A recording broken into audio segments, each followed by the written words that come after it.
সেদিনের আকাশে ছিল এক শান্ত সকালের স্নিগ্ধ আলো।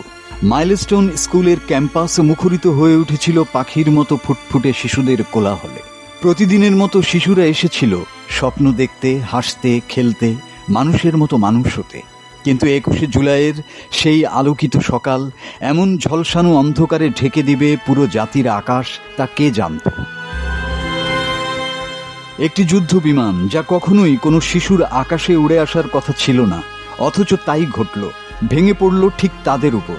এক মুহূর্তে রঙিন খাতা, রং পেন্সিল, অ আ ক খ সব মিলিয়ে গেল রক্ত, ধোঁয়া আর কান্নায়।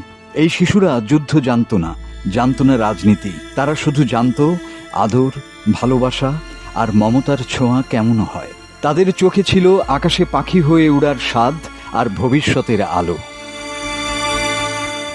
আজ আমরা দাঁড়িয়ে আছি তাদের ফাঁকা বেঞ্চের সামনে, যেখানে আর কেউ বলবে না স্যার আমি বুঝিনি, আর কেউ বলবে না আমার নাম ফারিহা, আর কেউ দৌড়ে যাবে না টিফিনে, ছুটির ঘন্টা শুনে ছুটে যাবে না খেলার মাঠে।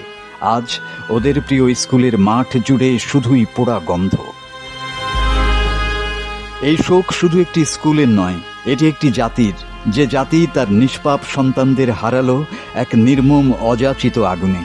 আমরা কোনোদিন এই ক্ষতিপূরণ করতে পারবো না। আমাদের আকাশ শূন্য করে ছোট ছোট পাখিগুলো হারিয়ে গেছে চিরতরে। আমরা কোনোদিন জানবো না আগুনে ঝলসে গেলে কতটা যন্ত্রণা হয়।